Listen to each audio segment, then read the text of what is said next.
Hey everyone, it's Carla Lynn Hall from Internet Famous VIP. And yesterday we learned that Donald Trump will be our next president of the United States. And there was more than just a little shock, despair, and anger all over my Facebook wall. And I get it. And actually, regardless of what side you are in the whole presidential debate or who you voted for, it means that things are changing, and a lot of people didn't like what they heard, and they're feeling very upset, and they're sharing their feelings on Facebook. And the thing is, a lot of people are bemoaning their fate over things that haven't even happened yet. Now, I'm not saying that it will happen or it won't happen, but the thing is, fear is false evidence appearing real. That means you see an appearance of something, and you're going straight to the fear, straight to the, oh my God, what's going to happen?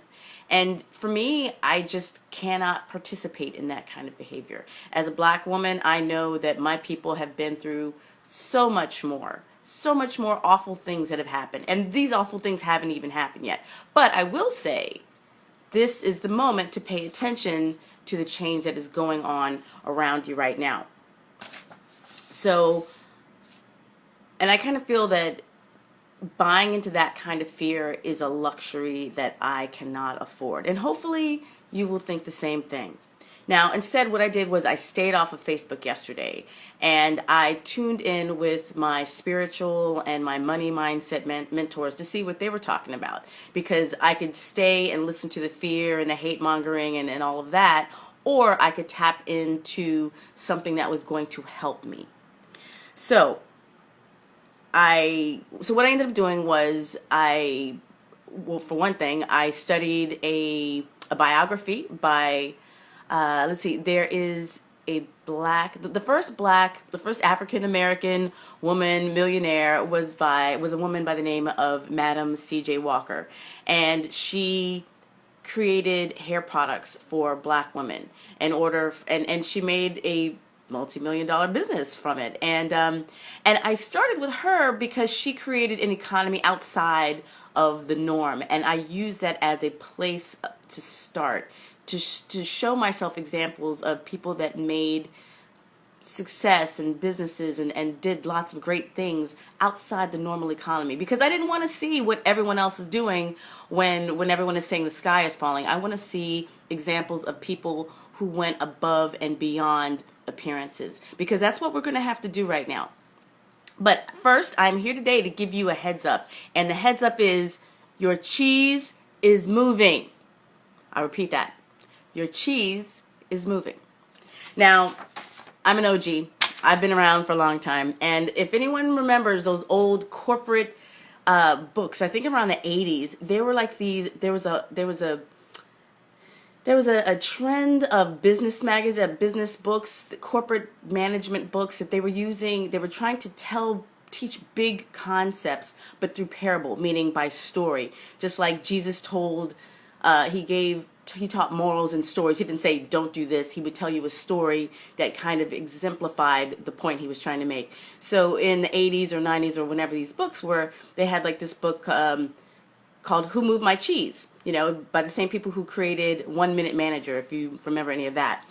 But anyway, so in this story, Who Moved My Cheese, it tells the story of two mice who are in a maze.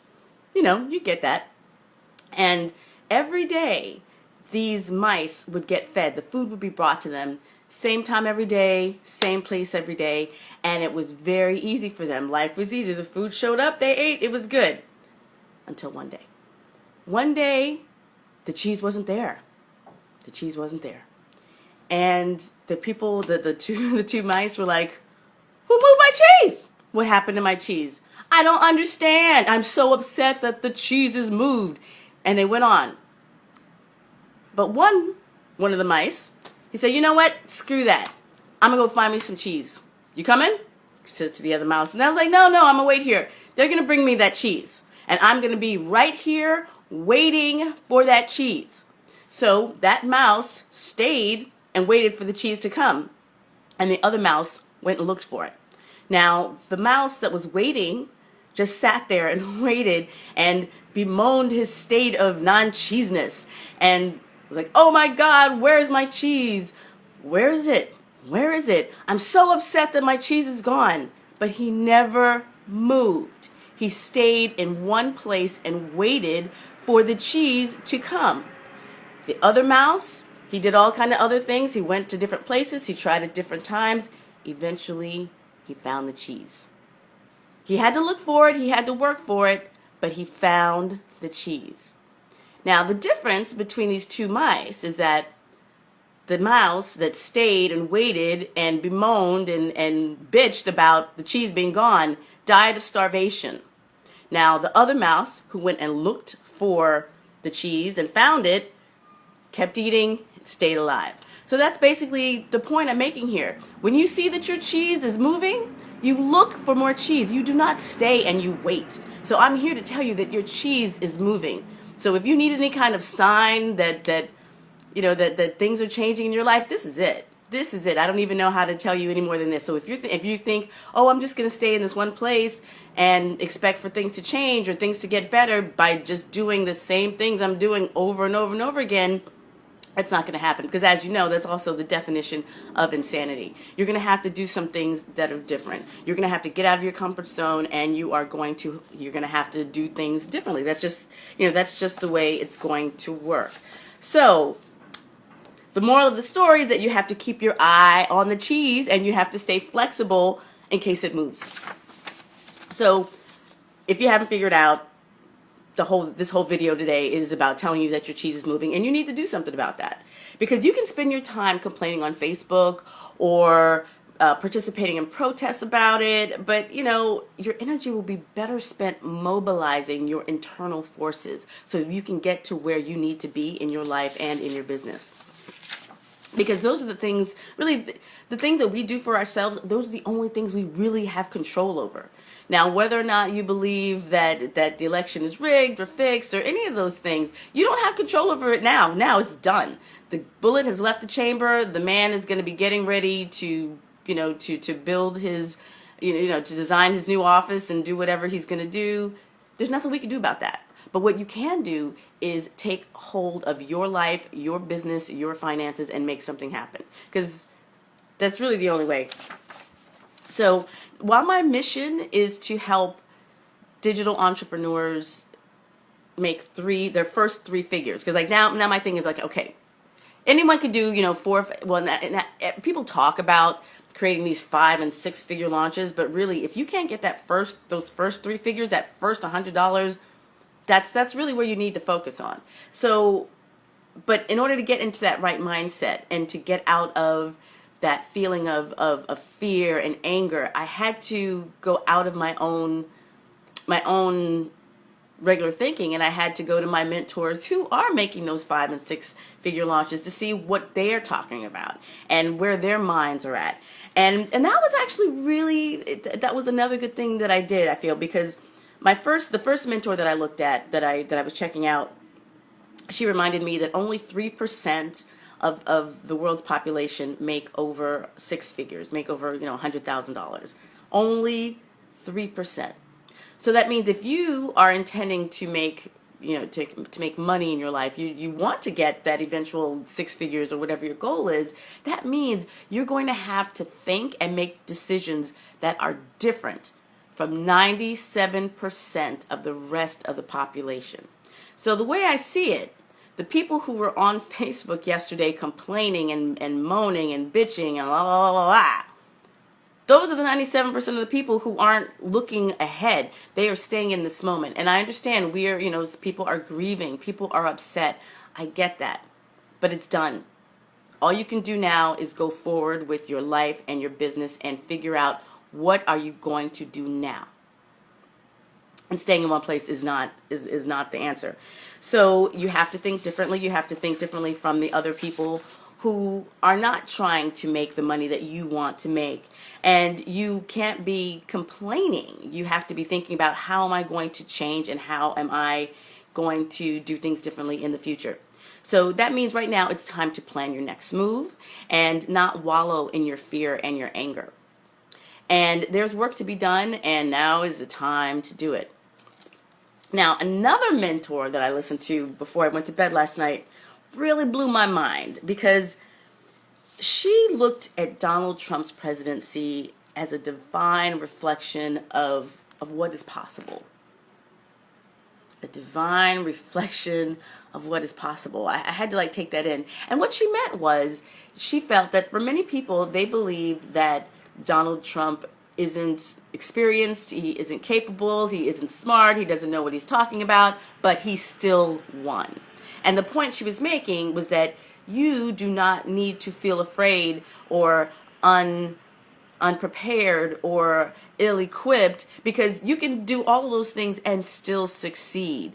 And that really blew my mind. So the way she said to look at it as a divine reflection of what is possible for your life. Meaning, you might not feel ready to take the next step in your life. You might not feel equipped or prepared to put yourself out there, to put yourself, to say, who am I to run a business? Who am I to start this new thing? But that's not true. If you look at this as an example of, you can do all that and still get the job.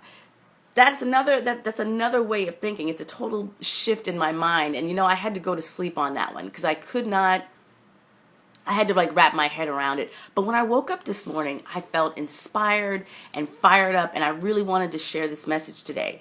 So, I just felt this morning, upon waking up, I felt more determined to live the life that I choose to lead, and it does not matter who the president is. And another one of my spiritual mentors, Carlos W. Anderson, said a wonderful thing that a friend shared with me, and I'm going to share it with you. And what he said was, I am the president of the United States of my mind, regardless of who is in the White House. I'm going to repeat that. I am the president of the United States of my mind, regardless of who is in the White House. Take that in. Because you are still the boss of you. You are still the CEO of your destiny. There's so many things that haven't even happened yet. He hasn't even taken that oath yet. So now is the time for you to recognize that your cheese is moving and that you need to make some changes. You need to put some things in place. And if you're thinking, I really don't want to work for this day job anymore, it's time to think about how you're going to get out of it. And it starts with making those first 3 figures. You make that $100 online, you can make $1,000 online. You make $1,000 online, you make $1,000 a month, and then you scale it up. And then before you know it, you don't have to go to that day job anymore. And that is why I'm here. I'm fired up because I so still believe that you have the choice to create the life that you desire, not the one that your parents, your grandparents have chosen, and then they might want to choose for you. You are the CEO of your destiny. You are the president of the United States of your mind. So I want you to think about that today. And let's see, what else do I want to talk about today? Oh, well, yeah, after all of this, I have to remind everyone that next week I am starting my next 5-day freebie challenge. Because if you are wanting to run an online business and you have a course, an ebook, membership site, online music lessons, anything that is based online, and you want to sell it, the first magic piece is creating a freebie. You want to create a freebie that people will happily exchange their email address for, because once you have the email addresses of the people in your tribe, you can connect with them and engage with them, and you can offer them your products and services that they are really looking for. So for example, if you're looking for how to build your online business, you have come to the right place. If you want to sign up for my freebie challenge, go to internetfamousvip.com/freebie. Again, that's internetfamousvip.com/freebie. The next week, from Monday through Friday, we are going to be working on creating that digital freebie that your ideal client is craving. And for that matter, we are going to be diving deep on who your ideal client really is. Because a lot of us, especially when I first came to internet marketing, in digital marketing, I would have ideas. I would have like really great ideas like, oh, I know what my ideal customer wants. I know exactly what to give them. But you know what? No, I don't. I was assuming. And you know what they say about assume, you make an ass out of you and me. Like I'd come up with these really great ideas and then nobody would look, no one signed up for it and no one would buy it. But I realized you have to find out what your target market really wants and what are they really talking about? What are they really craving? So I found a secret technique on how to spy on your ideal client, to find them online, find out what they're talking about, find out what they want so you can give it to them. So when I did my freebie challenge, was it 2 months ago, a month ago, I did not have this information. So this is really brand new. And when I took this information, when I learned it myself, it clarified my vision and my business even further. So I would love for you to take the freebie challenge next week and sign up and learn about this for your business. So again, you can find it at internetfamousvip.com/freebie. It's the design your first freebie challenge. Now also, if you've created a freebie already, that's fine. You can still join it. This is going to be, I'm talking about your first awesome freebie, your first irresistible freebie, the first freebie that people really want. Because I know we think, oh yeah, people want this, but maybe they don't. Let's make sure. Do not put any work into a freebie until you know that people really want it, because your time is valuable. So let's be mindful and let's be strategic. So again, sign up for next week's freebie challenge at internetfamousvip.com/freebie. I am Carla, and I'm signing out for Internet Famous VIP, and I look forward to seeing you in the challenge or in life. And I really hope that you're able to take this week's news and really do something wonderful and positive for yourself and your family and your life. You are the president of your United State of Mind. Remember that.